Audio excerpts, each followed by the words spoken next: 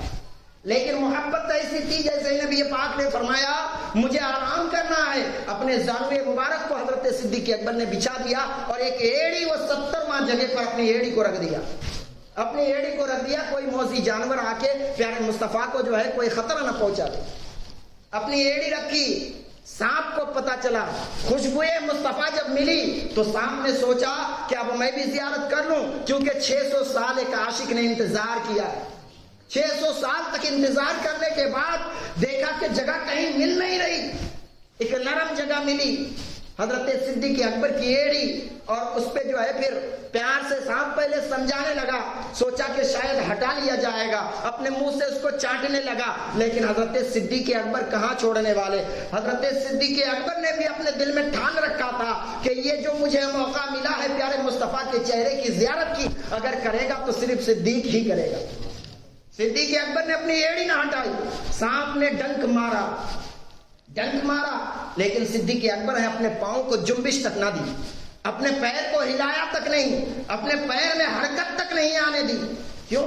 وجہ یہ ہے کہ پیارے مصطفیٰ آرام فرما رہے ہیں, کہیں آقا کے آرام میں خلل نہ پہنچ جائے. اور یہاں ڈنک ہے سانپ کا, 1 بار 2 بار 3 بار نہیں. کتابوں میں آتا ہے کہ 17 بار یا 19 بار جو ہے سانپ نے ڈنک مارا حضرت صدیق اکبر کی ایڑی پر. لیکن حضرت صدیق اکبر ٹس سے مس نہ ہوئے, ٹس سے مس نہ ہوئے, لیکن بلا اختیار, کیونکہ درد تو درد ہے, چبھن تو چبھن ہے. یہ اور سی بات ہے کہ محبت رسول میں حضرت صدیق اکبر نے اپنے آپ کو روکے رکھا تھا, لیکن یہاں پر ڈنک سانپ کا ہے, اور جب یہ پھیلنے لگتا ہے, یہ جب جسم میں سرایت کر جاتا ہے تو جسم کے اندر کیڈنی اور آپ کا کلیجہ, آپ کا دل, ہر ایک چیز جو ہے پاش پاش ہونے لگتا ہے. صدیق اکبر نے کس طرح سے محبت رسول میں وہ ڈنک سانپ کے برداشت کیے ہوں گے, لیکن مسئلہ یہ ہوا کہ بلا اختیار حضرت صدیق اکبر کی آنکھوں سے آنسو ٹپک پڑے, اور جب آنسو ٹپکا تو پیارے مصطفیٰ کے رخسار پہ گرا. پیارے مصطفیٰ بیدار ہوئے اور کہا صدیق کس چیز نے رلایا ہے, کس چیز نے رلایا ہے. اب مسئلہ یہ ہوتا ہے آپ کو ایک چھوٹا سا کوئی کیڑا کاٹ لے, جس کے کاٹنے سے آپ کو کوئی بھی نقصان پہنچنے والا نہیں, درد ہو رہا ہے, چبھن ہو رہی, لیکن آپ کو معلوم ہے کہ اس کا زہر اتنا تیز نہیں ہے کہ میں مر جاؤں. اس کے باوجود آپ پورے گاؤں میں ڈھنڈورا پیٹتے رہتے ہیں. پھر اس کے بعد آپ کو سمجھ میں نہیں آتا سامنے باپ ہے یا بھائی ہے, یعنی بے اختیار آپ کی زبان سے نکل پڑتا فلاں کیڑے نے ہمیں کاٹا ہے. یعنی وہاں پر آپ کو ادب ملحوظ رکھنا نہیں ہوتا. سامنے مفتی کھڑا ہے کہ مولانا, پھر آپ کو یہ سمجھ میں نہیں آتا. لیکن مسئلہ یہ ہے کہ یہاں پر صدیق اکبر کو بار بار سانپ نے ڈنک مارا ہے. جیسے ہی پیارے مصطفیٰ نے پوچھا صدیق رلایا کس چیز نے, تو کہنا تھا سانپ ہے, سانپ, سانپ نے ڈس لیا. نہیں, صدیق اکبر فرماتے ہیں یا رسول اللہ فدا کا روحی و قلبی یا رسول اللہ, میرا دل اور میری جان آپ پر قربان یا رسول اللہ. پھر آگے فرماتے ہیں فدا کا ابی و امی یا رسول اللہ, میرے ماں اور باپ آپ کے قدموں پہ قربان یا رسول اللہ, مجھے سانپ نے ڈنک مارا. اللہ, یہ ادب کہاں سے آ گیا؟ جب سانپ نے اتنا ڈسا ہے تو کہہ دینا تھا آقا سانپ نے ڈسا ہے, حضور سانپ نے ڈسا ہے, سانپ کا ڈنک ہے. لیکن نہیں, وہاں پر ڈنک کہاں محسوس ہوگا جہاں پر چہرے مصطفیٰ جن کے نگاہوں کے سامنے ہو. اللہ اکبر. صدیق اکبر نے جیسے ہی کہا ہے, پیارے مصطفیٰ نے کہا صدیق اپنی ایڑی دکھاؤ. ایڑی دکھایا گیا. پیارے مصطفیٰ نے لعاب دہن اپنا نکالا اور صدیق اکبر کی ایڑی پہ رکھ دیا, ایڑی پہ مل دیا ہے. صدیق اکبر فرماتے ہیں جیسے ہی ایڑی پہ پیارے مصطفیٰ کا لعاب لگا ہے, پورا جسم صدیق کا ٹھنڈا پڑ گیا. پورا جسم جو ہے گرمی لگنے لگتی ہے ایک انسان کو جب کوئی چیز ڈس لے, لیکن صدیق اکبر فرماتے ہیں پورا جسم میرا ٹھنڈا ہو گیا. مجھے بڑا سکون محسوس ہونے لگا، اور پھر وہ درد کبھی حضرت صدیق اکبر کو محسوس نہیں ہوا، بلکہ بتایا جاتا ہے کہ جب ان کی وفات کا وقت قریب آیا تب جا کے وہ درد اثر دکھایا۔ وہ بھی وجہ یہ تھی کہ حضرت صدیق اکبر کو بھی شہادت کا مقام مل جائے، اس وجہ سے پھر وہ درد اس وقت آیا جب حضرت صدیق اکبر کے وصال کا ٹائم آیا۔ اچھا یہاں پہ مسئلہ کیا ہوا؟ حضرت صدیق اکبر غار سور میں ہیں، دشمن پیچھے پڑے ہوئے ہیں، غار سور تک پہنچے، کیونکہ یہاں پر کافروں نے کیا کیا، جب دیکھا کہ نہیں پیارے مصطفیٰ باہر نہیں نکل رہے تو انہوں نے خود آگے بڑھا، دروازہ کھولا۔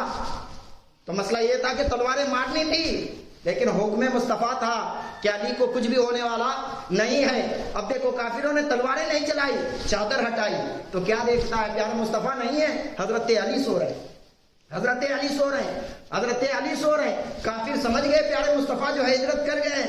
اب کافروں نے لوگوں کو جو ہے لالچ دکھائی کہ اگر تم لوگ نشانہ بتا دو، اگر تم لوگ پتہ بتا دو کہ کدھر گئے ہیں محمد، تو تم لوگ کو جو ہے سرخ اونٹیں ما ساز و سامان کے دیا جائے گا۔ یعنی عرب میں سرخ اونٹ بڑا پسند کیا جاتا تھا، اور وہ بھی اس کو مال و دولت کے ساتھ دیا جائے گا۔ اس لالچ میں کئی لوگ پڑے، اس میں حضرت سراقہ بھی ایمان نہیں لائے تھے، حضرت سراقہ بھی اس میں ہے۔ انہوں نے پیچھا کیا، ان کو ذرا سراغ ملی۔ اچھا جو راستہ ہمیشہ کے لیے جو ہے اختیار کیا جاتا تھا وہ راستہ نہیں لیا گیا، کیونکہ صدیق اکبر تاجر تھے، راستوں کا ان کو پتا تھا، ایک الگ سا راستہ ڈھونڈا، لیکن اس راستے پہ بھی حضرت سراقہ پہنچ گئے۔ حضرت سراقہ جب پہنچے وہاں سے غار سور میں 3 مہینے کے بعد جب پیارے مصطفیٰ اونٹنی پہ سوار ہو کر حضرت صدیق اکبر کے ساتھ مدینہ کی جانب جانے لگے تو سراقہ نے پیچھا کیا۔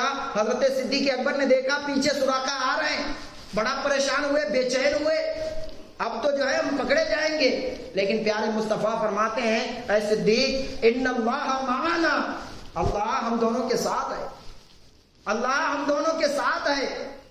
پھر مسئلہ یہ ہوا کہ پیارے مصطفیٰ نے فرمایا اے زمین سراقہ کے گھوڑے کو جکڑ لے۔ اتنا کہنا تھا، حضرت سراقہ کا گھوڑا زمین میں دھسنے لگا۔ سراقہ سمجھ گئے یہ پیارے مصطفیٰ ہیں، حکم انہی کا ہے، لہذا معافی طلب کر لیا جائے۔ معافی مانگی اور کہا پھر آپ کے پیچھے نہ آؤں گا، کسی کو بتاؤں گا بھی نہیں آپ کا ایڈریس۔ لیکن مسئلہ یہ ہوا کہ جیسے ہی گھوڑوں کی ٹانگیں جو ہے پھر سے بحال ہو گئی تو پھر سراقہ نے سوچا مال و دولت بہت ملنے والے ہیں، ایک بار اور پیچھا کرتے ہیں۔ اسی طرح سے مسلسل حضرت سراقہ نے 3 مرتبہ جو ہے پیارے مصطفیٰ کا پیچھا کیا۔ صدیق اکبر بڑے پریشان ہوئے اور پھر پیارے مصطفیٰ کی بارگاہ میں آخری مرتبہ سراقہ کہنے لگے یا رسول اللہ مجھے معاف فرما دیں، اس بار میں پکا ارادہ کر چکا ہوں، پکا وعدہ کرتا ہوں کہ اس کے بعد آپ کا پیچھا نہیں کروں گا۔ پیارے مصطفیٰ فرماتے ہیں سراقہ تم میرے پیچھے کیوں پڑے ہو؟ ابھی تو تمہیں جو ہے کسرا کے سونے کے کنگن پہننا باقی ہے۔ کیا کہا؟ کسرا کے سونے کے کنگن پہننا باقی ہے۔ اللہ اکبر، یا رسول اللہ مسئلہ تو یہ ہے کہ مردوں کے لیے سونا حرام ہے، پھر سراقہ مرد، پھر ان کو جو ہے کسرا کے کنگن پہنائے جائیں۔ اور دوسری بات یہ کہ لوگ کہتے ہیں نبی کو علم غیب نہیں ہوتا، ابھی کسرا کب فتح ہوگا؟ یہ فتح کب ہوا آپ کو پتا ہے؟ حضرت عمر فاروق کے زمانے میں جب وہ خلیفہ تھے تب کسرا فتح ہوا، تب وہاں کے مال اور خزانے لیے گئے اور پھر وہ کنگن وہاں پہ ملا۔ اللہ اکبر، نبی پاک اگر علم غیب نہیں جانتے تھے تو پھر سراقہ کو کیسے کہا سراقہ ابھی تو تمہیں کسرا کا کنگن پہننا باقی ہے؟ اللہ اکبر، پیارے مصطفیٰ نے اتنا کہا، حضرت سراقہ وہاں سے واپس ہو گئے۔ پیارے مصطفیٰ کا سفر جاری رہا اور پھر ہجرت کر گئے۔ نبی پاک علیہ الصلوۃ والتسلیم کی شان یہ اور حضرت صدیق اکبر کا مقام یہ کہ حضرت صدیق اکبر دنیا میں بھی پیارے مصطفیٰ کا سایہ بن کر رہے۔ لوگ کہتے ہیں پیارے مصطفیٰ کا سایہ نہیں ہے، صحیح بات ہے پیارے مصطفیٰ کا سایہ نہیں، لیکن صدیق اکبر جب بھی رہے پیارے مصطفیٰ کا سایہ بن کر ہی رہے۔ اب حضرت صدیق اکبر کا مقام ذرا ملاحظہ کیجئے، یہ حضرت صدیق اکبر ہیں۔ مسئلہ یہ ہوا کہ پیارے مصطفیٰ کے وصال کا جب وقت آیا، ذرا سوچئے، جنہیں دیکھ کر ہر ایک انسان نے اپنی زندگی گزارنا سیکھا تھا، نئے اسلام کا دور ہے، پیارے مصطفیٰ بظاہر اس دنیا سے وصال کر جا رہے ہیں۔ اب جو لوگ منافق لوگ تھے جو صرف شامل ہو گئے تھے جماعت میں کہ ہم بھی مسلمان ہیں، منافق تھے، وہ چڑھتے تھے اسلام سے، وہ بعد میں باتیں کرتے تھے اسلام کے خلاف، لیکن جب مسلمانوں میں آتے تو کہتے ہیں ہم بھی مسلمان ہیں، ہم بھی نماز پڑھنے والے، ہم بھی کلمہ پڑھنے والے۔ میں کہنا چاہوں گا ہر ایک گھر خدا کا گھر نہیں ہوتا میرے دوست، ہر ایک گھر خدا کا گھر نہیں ہوتا میرے دوست۔ مسجد زرار نہیں دیکھ رہے ہیں کیا؟ مسجد زرار نہیں دیکھ رہے ہیں کیا؟ ایک مسجد ہے جسے مسجد زرار کہا جاتا ہے، منافقوں نے بنایا تھا اور کہا اس کی افتتاح نبی پاک علیہ الصلوۃ والتسلیم سے کرایا جائے۔ پیارے مصطفیٰ کو خبر بھیجی ہم نے ایک مسجد تعمیر کی ہے، لہذا آپ آئیں اور افتتاح کریں۔ اللہ تبارک و تعالیٰ نے وہی نازل فرمائی، اے میرے مصطفیٰ اس مسجد میں نہ جائیں، یہ بظاہر مسلمان ہیں لیکن در حقیقت یہ منافق ہیں، یہ منافق ہیں۔ پیارے مصطفیٰ وہاں نہیں گئے، پتہ یہ چلا مسجد تو وہ بھی ہے، نمازیں وہاں پہ بھی پڑھی جاتی ہیں۔ آج لوگ بڑا بھولا پن والا سوال کرتے ہیں، بھائی ہم کو نماز ہی تو پڑھنی ہے، چاہے مسجد کسی کی بھی ہو، چاہے امام کوئی بھی ہو، وہ بھی اللہ کا نام لیتا ہے، وہ بھی کلمہ پڑھتا ہے، وہ بھی آیت قرآنیہ پڑھ کے نماز پڑھاتا ہے، لہذا ہمیں اس کے پیچھے پڑھنے میں کیا مذائقہ؟ آپ کو پتہ نہیں ہے ہر ایک مسجد خدا کا گھر نہیں ہوتا، ہر ایک مسجد خدا کا گھر نہیں ہوتا، ورنہ مسجد زرار کو بھی اللہ کا گھر کہا جاتا، لیکن اللہ تبارک و تعالیٰ اس مسجد سے خود ہی منع فرما رہا ہے۔ اب کس پہ سوال اٹھاؤ گے؟ تم کہتے ہو سنی لوگ ایسا بیان کرتے ہیں کہ اس کے پیچھے نماز نہیں ہوتی، اس کے پیچھے نماز نہیں ہوتی۔ اللہ اکبر، جس کا ایمان ہی صحیح نہیں اس کے پیچھے نماز کیسا؟ جس کا ایمان ہی موجود نہیں پھر اس کے پیچھے نماز پڑھیں گے تو آپ کی کیسی نماز ہوتی رہے گی؟ جو نبی پاک کو گالیاں دے، جو صدیق اکبر کو گالیاں دے، ایسے لوگوں کے پیچھے نماز نہیں ہوتی۔ وہ چاہے لاکھ کلمہ پڑھ لے، وہ چاہے لاکھ اپنے آپ کو مسلمان کہلوا لے، لیکن در حقیقت وہ مسلمان نہیں۔ یہ اللہ کی مار ہے اس کے اوپر کہ محنت بھی کرے گا مزدوری نہ ملے گی، محنت کرے گا، 5 ٹائم نماز پڑھے گا، بلکہ نماز تو ایسی پڑھے گا کہ پورا پیشانی میں دھبا پڑ جائے گا، کالا ہو جائے گا پورا پیشانی، ایسا لگے گا جو بھی دیکھے گا کہے گا اس سے بڑا نمازی اور کون ہو سکتا ہے۔ لیکن نبی پاک فرماتے ہیں یہ دین سے ایسے ہی نکلے ہوئے ہیں جیسے تیر کمان سے نکل جاتا ہے دوبارہ واپس نہیں آتا، یہ ایسے ہی نکلے ہوئے ہیں دین اسلام سے۔ اللہ اکبر، لہذا ان کی نمازیں کل قیامت کے دن ان کے اوپر مار دی جائے گی۔ تو نے محنت بہت کی لیکن دل میں محبت رسول نہیں تھا، تیرا دل جو ہے محبت رسول سے خالی تھا۔ ایسی عبادتوں کی، ایسی نمازوں کی مجھے کوئی ضرورت نہیں، وگرنہ عبادت کے لیے میرے پاس فرشتے بہت ہیں، عبادت کے لیے میرے پاس فرشتے بہت ہیں، مجھے عبادت کی ضرورت نہیں۔ عبادت تمہارے لیے ہے تاکہ تم عبادت کر کے اپنے آپ کو سنوار لو، لیکن ضرورت ہے کہ محبت رسول اپنے دل میں رکھو، کیونکہ یہ عبادت جو تمہیں ملی ہے وہ بھی صدقہ محمد کا ہے صلی اللہ علیہ وسلم، وہ بھی صدقہ محمد کا ہے۔ پھر ان کو چھوڑ کر نماز پڑھو تو کیا وہ قبول ہوگی؟ پھر ان کو غلط کہہ کے اپنے آپ کو اسلام کے دائرے میں ہوں کر کے کہو گے تو کیا یہ قبول ہوگا؟ بالکل نہ ہوگا، یہ صرف ہو سکتا ہے تو فضول ہوگا، قبول کبھی نہیں ہو سکتا۔ لہذا اپنے آپ میں جو ہے محبت رسول کو پیدا کریں۔ آج جو ہے ایک محرم الحرام کو جو ہے حضرت عمر فاروق کے وصال کا دن ہے، لہذا آپ جو ہے ان کے نام سے بھی فاتحہ خوانی کرائیں۔ میں تو سوچ رہا تھا کہ حضرت عمر فاروق کے بارے میں بھی کچھ بیان کروں لیکن وقت کافی زیادہ ہو گیا۔ حضرت صدیق اکبر یعنی 4 یاروں سے شروعات کر رہے ہیں، انشاءاللہ جو ہے پھر شہادت نامے وغیرہ بھی بیان کیا جائے گا، ابھی بہت کچھ باقی ہے۔ ان 4 یاروں کے بارے میں تفصیل گفتگو نہیں کیا جا سکتا، انشاءاللہ اگلی تقریر میں میں انشاءاللہ تینوں خلیفہ کے بارے میں جو ہے اپنی تقریر کو سمیٹتا ہوا نظر آؤں گا۔ وما علینا الا البلاغ، استغفر اللہ ربی من کل ذنب۔